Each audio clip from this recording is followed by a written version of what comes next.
Hello and welcome to MASHmouth, a podcast covering every single episode of the hit 1970s sitcom, MASH. I'm Vanessa. And I'm Ethan. Ethan, okay, so in this episode, we'll get into it, but there's a little bit of a backstory about cheating in school. And I know that we're both pretty goody two-shoes kind of people.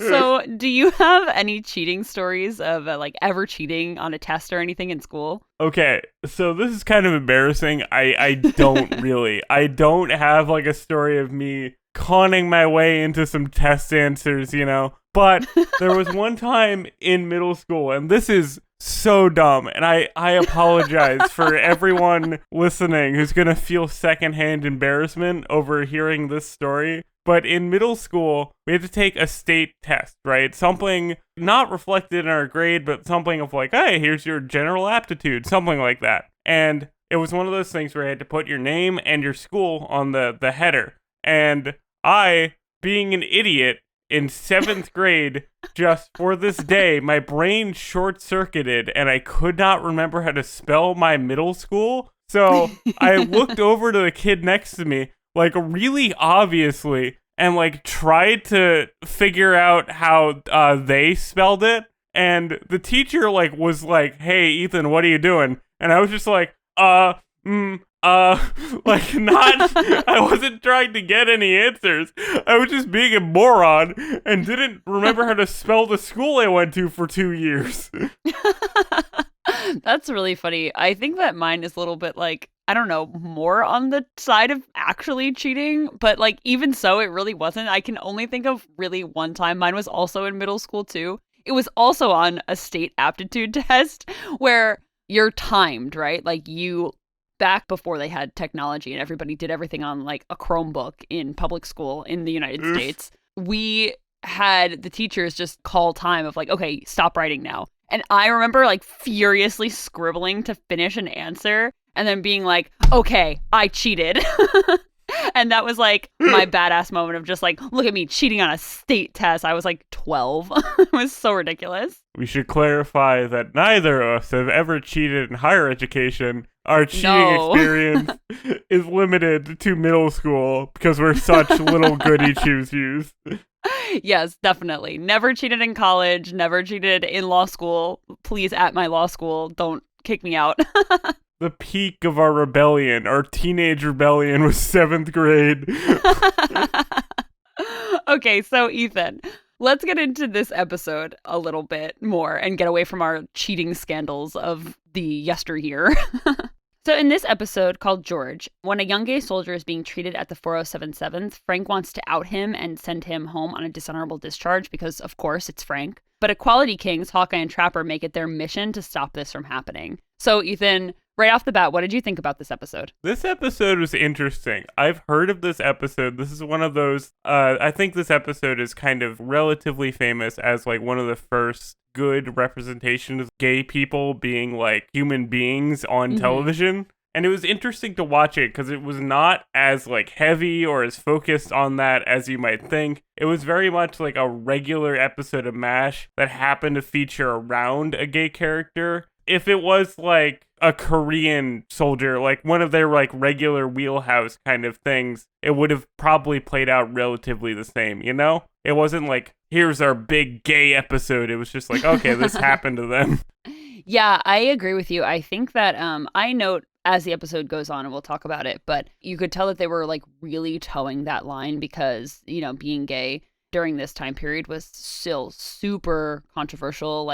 You were not out as gay, stuff like that. And yeah, you could definitely tell that they were talking about it, but they were not making this big deal about it. And I think that, of course, they could have went that avenue with it, but I think that they were kind of playing it safe. But I think that the episode didn't suffer for that necessarily. Like you said, if they were in a different situation with a different soldier that Frank was just being prejudiced or bigoted against, it would have played essentially the same. We've seen it in the past of Frank being kind of racist towards Korean soldiers and whatnot. So yeah, I agree with you, and I liked this episode. I think it was still done really well. It was very solid. It wasn't very funny. I didn't find a lot of good humor in it, but for what it was trying to do, I think as like baby steps towards like, hey, gay people are people too, as represented on television. I think it was pretty well done. Like, not spectacular,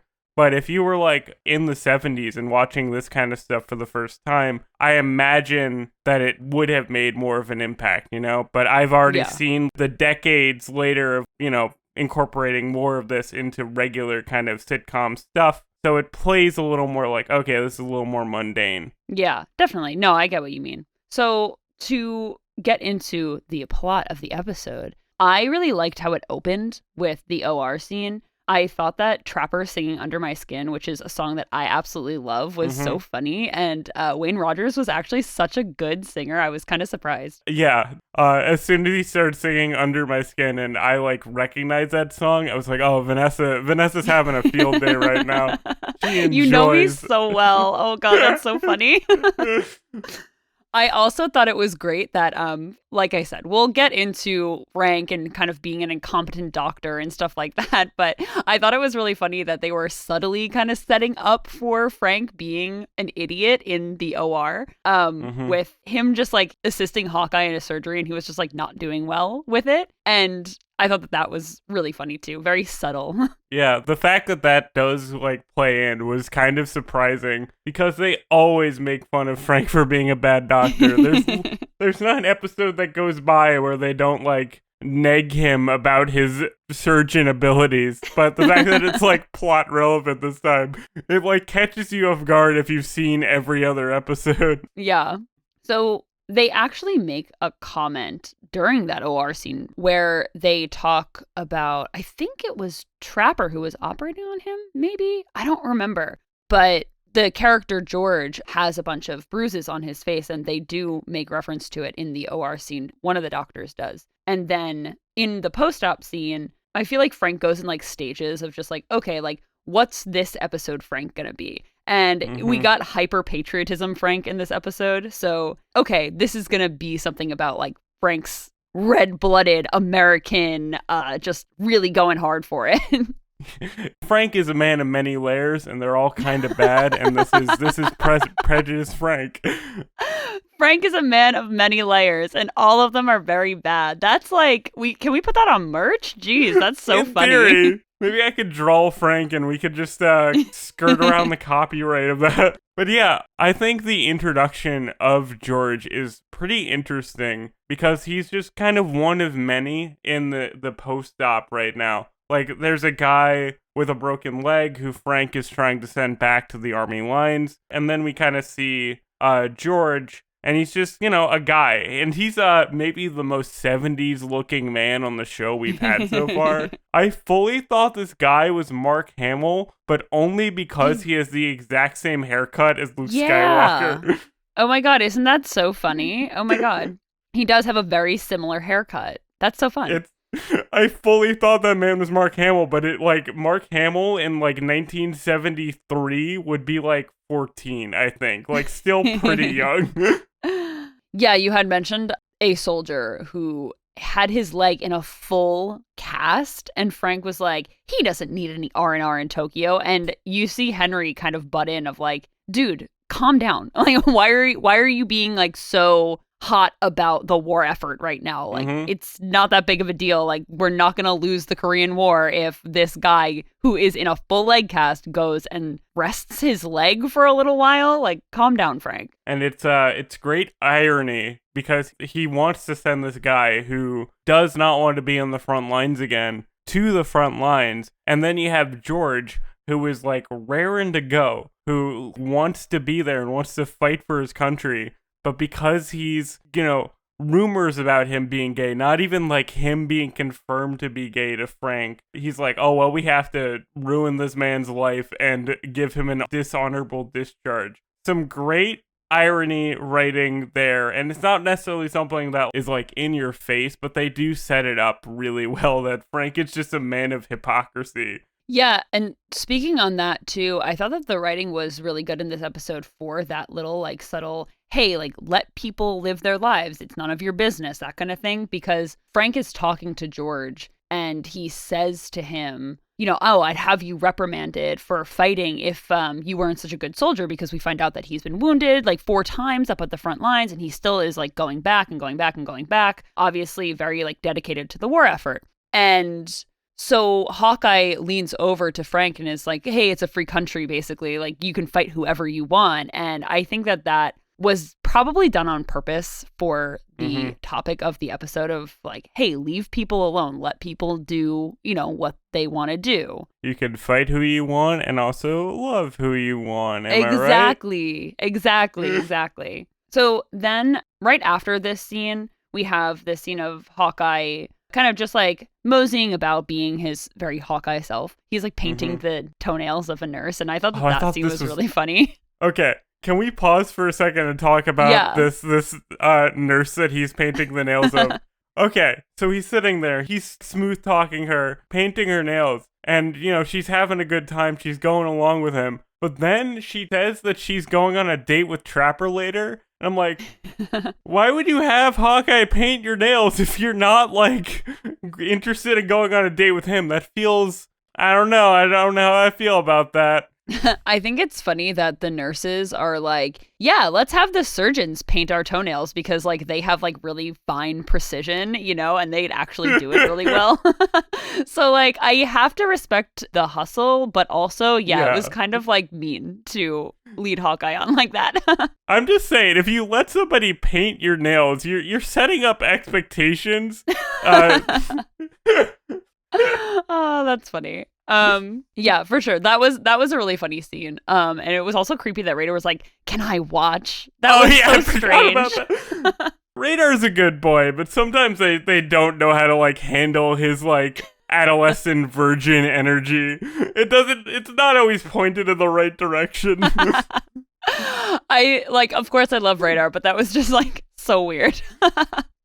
So after that whole debacle, Hawkeye is walking and he meets up with George, and George is like, I gotta get back to the front. I want to go back there. And Hawkeye is like, why do you want to go back so bad? All this kind of stuff. Clearly you're not getting along with the people in your outfit. They beat you up. And then this is when George confides in Hawkeye that he got drunk one night and was talking a little bit too much about, it was kind of implied to be a sexual experience with another man. And he said to Hawkeye, I can see you around the hospital. I see that you care about people. And I thought it was so amazing and such a good view of Hawkeye's character. George was risking everything by confirming this to Hawkeye, that he got beat up because he was gay. And he was like, okay, well, if I can confide in anybody, it's got to be this guy who like genuinely cares about the people in the hospital and the people who he's treating. And he was still taking this huge huge risk, but he was willing to do it because he had a feeling that Hawkeye was going to be okay with it. And I really liked that. Yeah, even the way that Hawkeye confirms that he's okay with it was kind of funny. George says like, oh, they beat up 2 people. They beat up one person of color and one homosexual. And Hawkeye just says, like, you're of color then. And of how they could handle that, it was like a nice Hawkeye kind of deflating situation, making a joke out of it, but also confirming that he's on board with it. Like, he's not going to make a big deal of it at all by not even, like, fully acknowledging it. And again, I've said this before with Hawkeye, like, being such a good guy for a guy in the 50s, where it is like, yeah, maybe this guy, like, doesn't necessarily exist, but also it's something that you kind of understand because, like, Hawkeye's a doctor. He's a good doctor. And good doctors, like, have an oath to help everybody. So it's, like, one of those things where you're like, okay, yeah, in theory, Hawkeye being, like, negative prejudiced most of the time is, like, not realistic for this guy, but also you can justify it in your head of like, okay, well, he's this guy who believes this, and it like makes sense. I don't know, like, I wonder how much of a disservice we're doing to people who were of Hawkeye's age in the 1950s. That's true. I think about this sometimes when we're doing the show of like, oh yeah, they would probably be like more prejudiced and not okay with it and this and the other thing. But I think that we also forget that right after this era was like the 60s era of like, free love and stuff like that, where equality was kind of like thriving. And of course, people held those sentiments before as well. Again, I don't know how realistic it is necessarily on either side, but I would like to think that people in the 1950s like sometimes did not care if someone was different from them. You know what I mean? Yeah. No, that's the thing, right? Like doing the show and we're like pretty removed from the era that it's even like representing is that our memory of the 50s is just like media about the 50s, and media about the 50s is playing off of like the more extreme ends of things where everybody, even in like good things, are a little more caricatured to show like the general attitude of the era, not necessarily showing that there are people like Hawkeye in like real life who were just like, yeah, people are people, humans are humans, let's just respect everybody. Those people definitely exist, and like white guys from like middle America were definitely that, but the fact that like we're shown mainly like the extreme ends of things, it kind of like distorts our view trying to talk about this, or my view, not to talk for you. It distorts my view of like what the 50s were generally like, but I'm sure that there were a lot of people like Hawkeye who were just kind of cool with stuff around this kind of thing, you know? Yeah, absolutely. I think that that you kind of hit it on the head of like, we're so removed from it that it feels like such fiction, because the things that we've seen, we learned about the 50s in school, of course, and that's like our main touchstone for the 50s of like learning about it in school. And of course, like you can't have all those nuances in school all the time necessarily, but hopefully people like Hawkeye actually existed, which we know that they did. Yeah, because Hawkeye is based on a real guy. That's true. I also thought that it was to kind of go back to George for a second. I thought that it was really interesting that George was so keen to get back to his outfit, because I think that the writers were really trying to say something with his character. He almost has like something to prove, like, hey, like I'm this gay kid in the 1950s and in the military. I have to show that I'm like all for the war effort.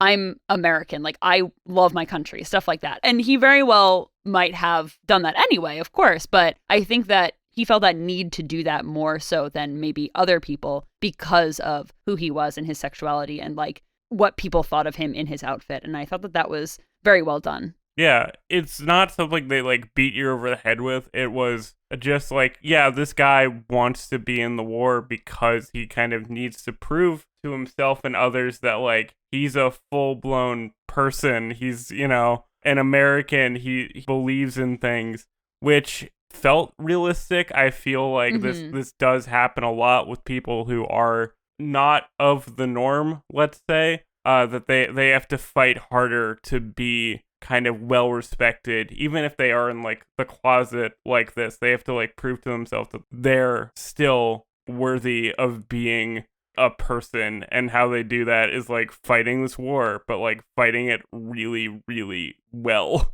Yeah, and we even saw that at some points. Like when they talked about race, it was almost the same thing of like the nurse Ginger. She was like, hey, I'm still an officer. You have to treat me with respect. And like she's still in the war and has to do like a good job. And even not with a minority group situation of just like, remember when Ron Howard's character was there and he also had something to prove because he felt like this inadequacy. I feel like that was probably a common thing of like, oh, it 100% is.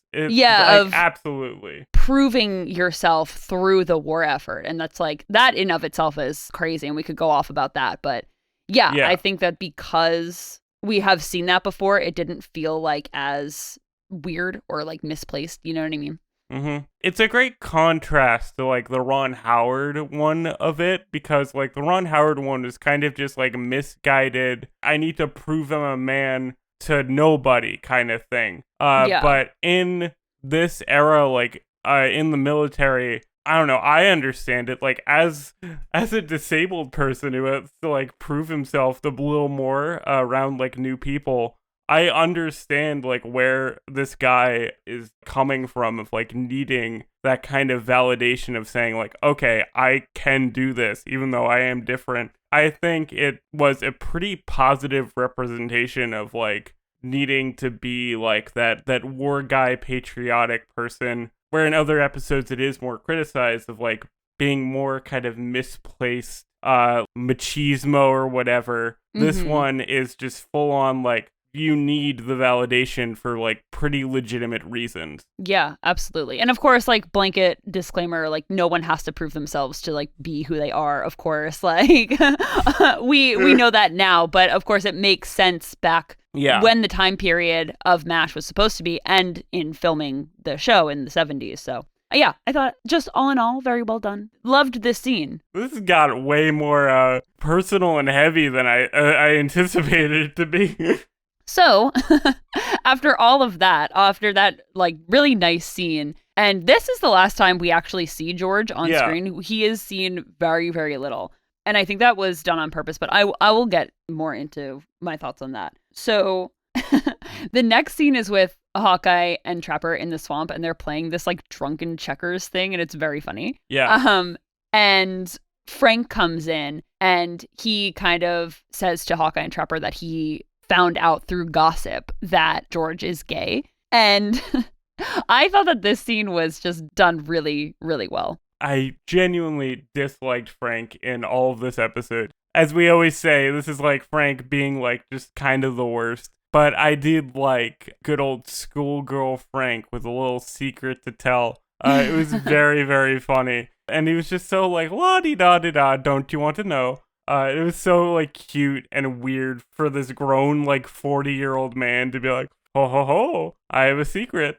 And, and of course, Hawkeye and Trapper playing drunk checkers was hilarious. Just all of their little shot glasses. I'm sure that is an actual drinking game that, like, college students play. But, like, the nerdy fraternities, you know? They're like, let's play Turbo.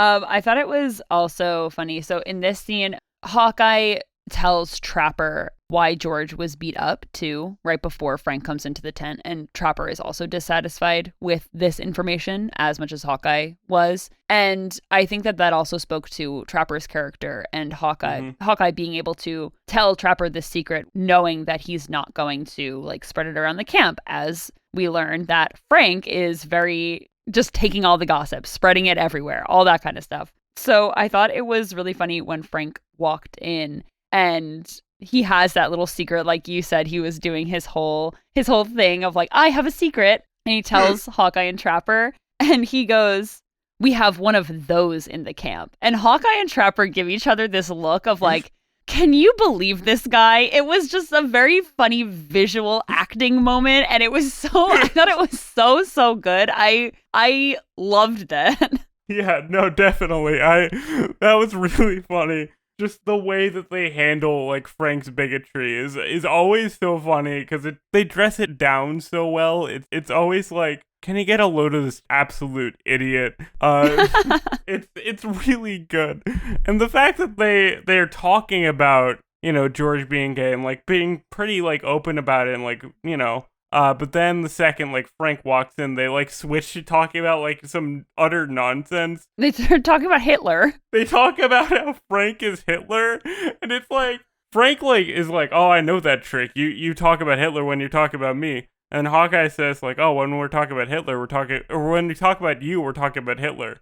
And it's just like, Frank, my dude, maybe have some self-awareness. If they're referring to you as Hitler, maybe you should change your habits a bit, you know? Maybe you should chill the fuck out, Frank. So I also really liked this scene. This is what I was talking about before, where I said I felt like the writers were being like incredibly careful with this episode because it was such like a sensitive topic, even though no one's sexuality should be a sensitive topic. It's just ridiculous. But at one point, I think Hawkeye or Trapper tells Frank to go operate on the flag. And I felt like this scene with Frank, Hawkeye, and Trapper was not necessarily like condoning homosexuality. If you watch the scene, you can tell that Hawkeye and Trapper are displeased with what happened to George. And of course they are, because they're, our equality kings over here. They see him as a human being, like, regardless, and they might not necessarily agree with his, I don't want to say agree with his lifestyle. They might, like, not be necessarily comfortable. And you can see that in this scene, because they're not condoning it to Frank. They're not saying, like, yeah, I don't have a problem with it, I don't care, and all this kind of stuff. They are in certain ways, and like subtle ways of like, it's not your business, Frank. Like, who cares? It's not your business. But they're not outright saying, yeah, I support LGBT rights. Like, you know what I mean? So I think that the writers were being super careful with this, but also in a very, like, I feel realistic way of how it would be handled. But I do think that realistically they couldn't, like, come outright and be like, we love gay people. I thought it was so interesting that they do pretty directly call out, like, religious bigotry towards, gay people. Because Hawkeye, like, straight up tells Frank, like, next time you're perusing the Bible, make sure that you really find the section that says, like, so-and-so, like, hatred is okay or whatever. And I thought it was, like, kind of brave for them to, like, fully do that on TV in the 70s. Be like, yeah, religious bigotry is kind of stupid. Yeah, that wasn't in this scene. That was actually in the ending scene. But I agree with you, because I did think that, like, in my notes, I said, damn, they went there, because I do think that it was still, like, really controversial to be kind of butting up against religion in America at this time. Although, that being said, we are coming off of the 60s where there was, like, more of a backlash against religion. Again, nothing against religion necessarily, but definitely it was very interesting to see, like, hey, like, take your religious hypocrisy and shove it, basically. Yeah. And I did think that, I do agree with you that was quite brave of the writers. I'm really kind of surprised that they went there. Yeah, because in that sense, they made it not just Frank's thing. Because in this episode, Frank is pretty much the only one who has, like, any trouble with it. Even, like, Margaret, when Margaret finds out about it, although she doesn't really find out directly, Frank just says that George is, like, a pervert, and she's like, oh my, that nice boy. We never get the scene of, like, Margaret also being, like, bigoted towards anybody. Yeah. But by them saying, like, hey, take your religious values away from this, it is, like, making it more than just Frank. Look at the idiot who's wrong about everything, be wrong about something. They're like, oh wait, no, this comes from someplace real. It was, like, pretty cool of them to do. I was not fully expecting that. Yeah, me neither. And it was really quick, and I think it was for that reason of just, like, that is so touchy even still. It was quick, but it was definitely present. And I definitely enjoyed it. I definitely appreciated that a lot. But to go back to this scene, of course, when Hawkeye and Trapper are telling Frank, hey, mind your own business, he's not hurting anybody, like, leave him alone. And Frank storms out of the tent, of course, because he's like, I'm going to write a letter and get him dishonorably discharged. And Hawkeye and Trapper look at each other and they're like, oh, do you think he's actually going to do it? And I had to be like, guys, you know him. He tries to get Henry fired every other week. Like, of course he's going to make waves about this. What are you talking about? That is true. That man loves to write a good letter to somebody who's probably reading these, be like, oh my god, it's Frank Burns again. It's Frank Burns again. I also, so they reconverge with Margaret, like you said, and when Margaret finds out that George is, like, a pervert, I don't know, maybe she thought he was something else. I don't know. But I thought it was really funny that Frank was like, he's sick, he's disgusted, he's this and that and the other thing.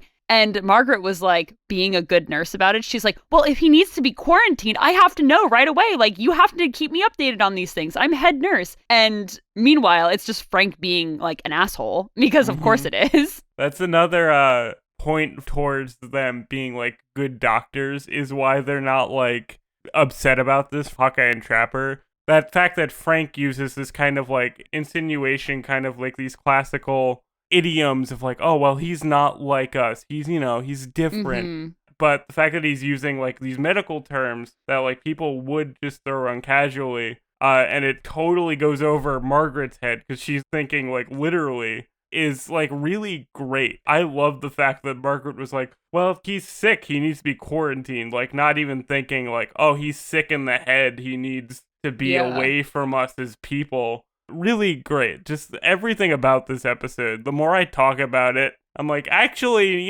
this is actually like a pretty good episode of TV. Yeah.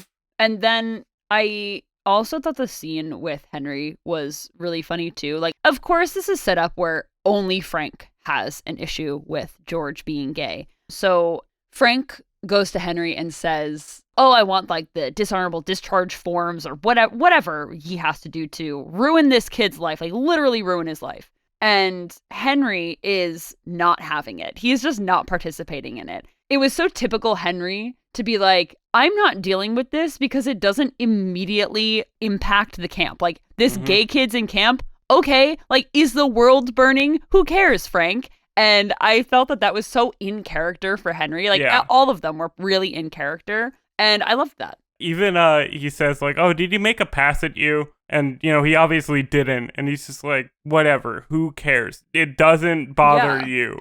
This is a very special episode where they're dealing with these heavy themes, but they do handle it pretty well where it isn't overbearing at all. Really well done on the part of pretty much everybody. Yeah, and I thought that it was interesting that in episodes previous where they are dealing with these topics, these like more heavy topics, these more controversial topics, they have the comedy so much like interspliced into those moments. And it wasn't necessarily the same in this episode. And I thought that was a really interesting choice where there were like some funny one-liners and whatnot. But usually when they were dealing with the topic of like war, it was so hard on the comedy to kind of contrast it to make it more palpable for the audience, clearly. And it didn't really do that, I feel, this episode. And I thought that was interesting.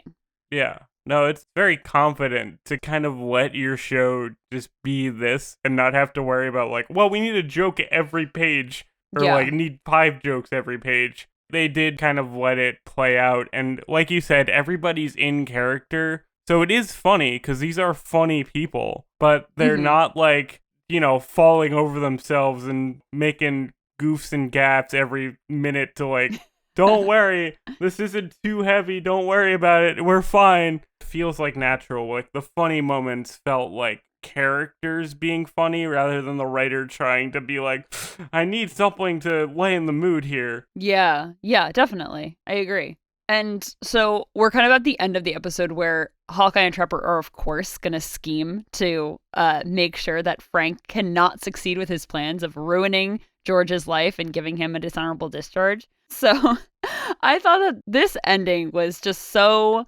perfect for Hawkeye and Trapper on the same topic of everybody being in character. Like, of course, this is something they do. This was something that they would do regardless, right? To get their way, where they have Frank basically admit that he paid for answers for his medical exams when he was in med school in his first year. And that ties into our opening topic of talking about cheating. We didn't just like do that for no reason. And I thought that was so great because, like I said at the beginning, the show was setting up for Frank just being this incompetent doctor because he actually did not pass medical school.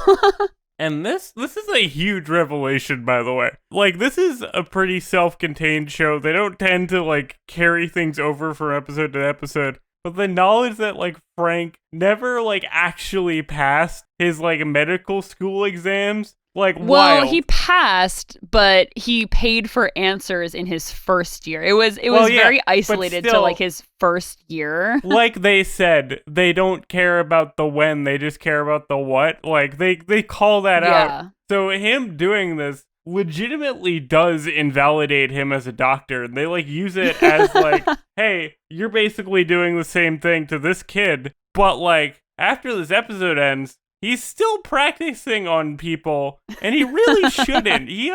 This is a legitimate, like, hey, maybe we shouldn't let Frank be in the medical field anymore. Well, not to defend Frank Burns, but if you do recall, they did say that Frank had to basically go to medical school 3 times. So maybe this was on his first round that he paid for. And maybe after the second and third time, he just passed because he just knew it at that point. Listen, I don't know. I know Frank leaves the show at some point, but I don't know how. and I assume it's not through dishonorable medical discharge. I assume he gets to live like a happy life. No spoilers, but no, that's not what happens. It'd be really funny if I started writing like a hate fan fiction where I'm like, this is how Frank gets a discharge. This is him being like ruin his life. Wait, can you actually do that? I'd read that. Maybe. If I ever write some MASH fan fiction, I've never written fan fiction in my life, but if I do, we'll share it with our listeners. Drop your best MASH fan fiction. We will read it. Email it to us. We'll talk about it on the show. So anyway, back to the show. Basically that's kind of like how it ends. Hawkeye and Trapper stage this fight about George and then get Frank to admit it. And then it's kind of all over. And then Frank decides to tear up the letter that he's going to send about George. And then I thought it was really funny at the end. You could see that like Larry Linville couldn't tear up the envelope. He was like having a problem, like struggling tearing up the envelope. So Alan Alda kind of like took it from him and tore it up with him. And I thought that was just perfect. That was really funny. Also, I gotta shout out Frank's aggressive licking of the envelope to close it. I thought that was so funny. Larry Linville is so good at this like weird physical comedy that they have Frank do. His like angry licking, gold. I loved it. It is pretty good. I like it a lot. So we're at the end of the episode. So overall, like, what did you think about this episode? I definitely liked it more now that we talked about it, which typically happens.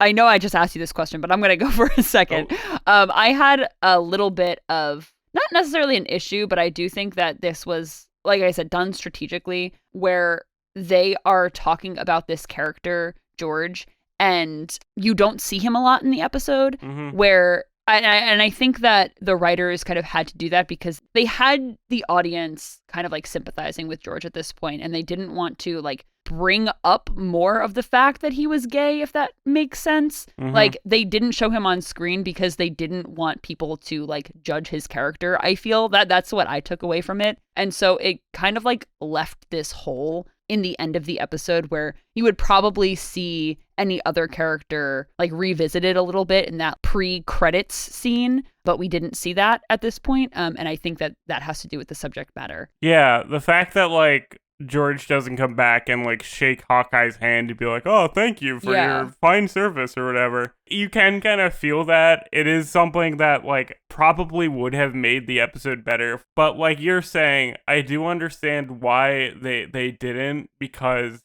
you know, having a gay character at this time would be such like a loaded thing that like having him on more than was necessary is like playing with fire, where they like, even beyond like the audience starting to dislike him because of their own biases, themselves like writing for this guy or this performance like could lean into like territory that they didn't want to like address. So I understand it, but like you're right, having just like one more scene with him probably would have elevated this episode as a whole. As it stands, it just kind of ends. They're like, well, this kid's not gonna get dishonorably discharged. Goodbye. But I really like this episode more now that we've talked about it. It does feel more thoughtful and pretty solid. I think they handled it the best that they could for the time, even though it is kind of missing something that would have made it like a really standout episode of TV. Yeah, I definitely agree. Do you have any favorite lines from this episode? I know we said that it wasn't heavy on the comedy, but I did think that there were some funny ones in there. So they're in the mess hall, right? Like after surgery or just OR kind of shenanigans, and they've been there like forever and they're exhausted. And Hawkeye says to Radar, like, oh, if you can get me an extra serving of this, I'll kiss every ounce of fat in your head. And I'm just like, that is the most insane thing I've ever heard in my life. Not like a blowout, hilarious line, but every ounce of fat in your head is insane. Also, gotta shout out, there was a scene that we didn't talk about with Henry. There's this nurse giving Henry like a spa day, and Hawkeye comes in and like is angry at Henry for like going along with Frank, and like he's like, no, I didn't. And Hawkeye's just like, oh, well, how dare you do the right thing, which is like pretty good. The scene right before that where Radar is informing Hawkeye and Trapper that Frank is making a big thing about George, and Hawkeye and Trapper are in the showers, and everybody claps. Yeah, that was really funny. But Radar says, oh, Major Burns is making static about, George. And Hawkeye says, Major Burns is loaded with static. He was born in a taxi with the radio on while it was stalled under a bridge. And I thought that was just beautiful. That was an amazing line. That is really good. That went over my head. I loved that. I loved that. I was distracted by the clapping. Okay, so I do have some trivia for this episode. Good. So trivia today is going to be about the LGBT kind of experience in the military, mostly focusing on like gay and lesbian and bisexual people, because trans people, that's like kind of a whole other issue. So we're kind of focusing on that because it was what was in the episode today. So from the period between 1949 and 1993, like a lot happened and it wasn't great. So on May 6, 1950, Harry Truman created the Uniform Code of Military Justice, which created a single system of justice for the armed forces of the U.S. Article 25 of this code made sodomy and any unnatural carnal copulation forbidden, basically essentially being gay. Anyone found to have engaged in homosexual acts received an undesirable discharge, while those who hadn't engaged in homosexual acts received just a regular discharge. Pre-service screeners were implemented to test whether a service member was potentially gay, but of course, passing members of the LGBT community were still able to serve. The most notable example I can think of is Harvey Milk. He was a prominent 1970s politician. He actually served in the Korean War, and he was openly gay. And of course, like he was openly gay like after the military, but he was still gay while he was in the military. So those screeners didn't necessarily work. Of course they didn't work. Yeah. And so basically, this is where the show was at, both at the time of filming and when it was set in the 1950s. And also, when this episode was supposed to take place we've talked extensively about this before, but this was the height of McCarthy era, McCarthyism and the Red Scare. And so the systemic targeting of gay people in not just the military, but also in all government positions, like kind of trying to weed out who was gay, was called the Lavender Scare, as opposed to like the Red Scare. So it was very interesting. So some of the penalties and fallouts for being dishonorably discharged for basically being gay.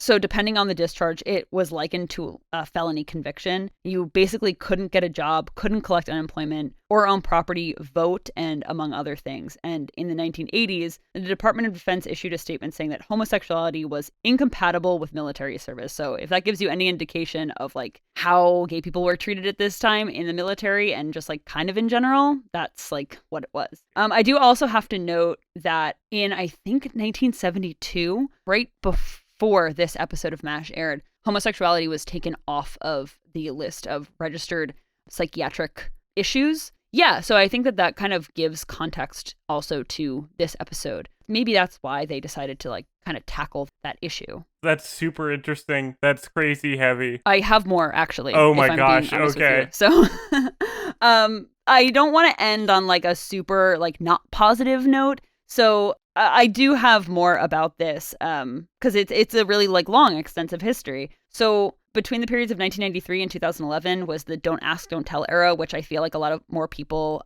in our generation are familiar with. And that was something implemented by President Clinton that said, gay people can serve in the military. We're not going to ask if they're gay, but like if they tell us that they're gay, like they can't serve in the military. Basically that kind of mentality. And you couldn't be openly gay in the U.S. military during this time period. And then, of course, in 2011, that was repealed, thankfully.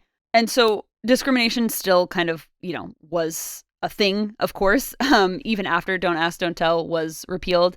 But fortunately, the armed forces established procedures in 2013 to amend the discharges of service members who had been given anything less than an honorable discharge because of, like their sexuality or anything like that. So they would be able to receive full veteran benefits. So all in all, a lot of problems, but I'm glad that kind of resolved a little bit.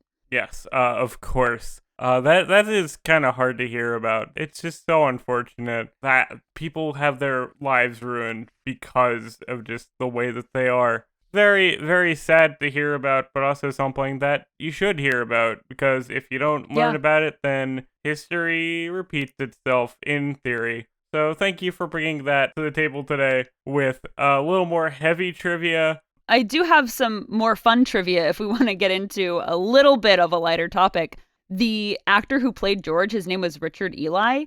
I apologize if I'm not pronouncing that correctly. He didn't have this huge acting career, but he is probably actually best known for this role, which is really cool. He was born in Indiana and passed away recently in 2019 at the age of 74. But besides this episode, he was on a TV show called The Young Rebels in 1970, One Life to Live, and a TV show called Texas that was his last acting credit in 1982.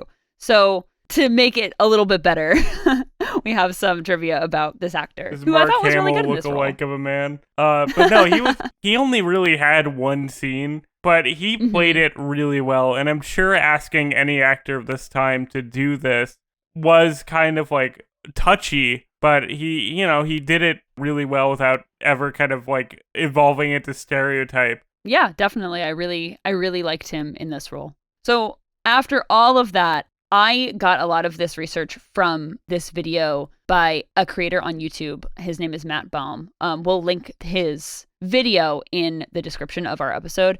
Definitely check it out. He goes into a really extensive history about just LGBT people in general in the military and in America at this time. And it's just such a great video. I know that we both really like it, so we hope that our listeners like it too. His whole channel's pretty great. It's very focused on gay representation in media, but if you're interested in learning about that kind of thing, as he's probably one of the best people on YouTube to watch that kind of content about. But going from that, I want to ask you, what's your martini rating of this episode? So this is really hard for me, as it always is. I think I'm going to stick with my original martini rating and just go 3.5. It was good. I want to say actually, upon discussion, I think that this is actually a 4 for me. Yeah. Upon first watch, it was a 3.5 just because I felt like it was a very run-of-the-mill MASH episode almost, even with all these topics. But then discussing it with you, of course, made me like it more. So yeah, I would go 4. I would go 4 as well. It wasn't it was an outstanding episode for the era and what they were trying to do. But for me watching it, it didn't quite nail the extreme kind of oh my God, I love this episode kind of feeling that I can have when I have a full 5 out of 5 episode. But 4 out of 5, very, very good. And I thought they handled what they wanted to handle pretty well, given the touchy subject matter for the time period. Yeah, absolutely. Have to agree with that one. You could say this episode is like a classy wine of an episode. Where you're this is not getting me blackout drunk, but it's still there, Swill? I do not swill gin. Yes, of course. All right, so just to wrap up, we'd like to give thanks to Jacob Virabalco for being our technical consultant, Melissa, my sister, for cover art, and of course our listeners, thank you so much. Our music, social media, and contacts for the show are linked in the description, as always. You can join us next week for Season 2, Episode 23, Mail Call, but until then, watch the Protestants versus Catholics football game. Goodbye, farewell, and amen. Bye, everyone.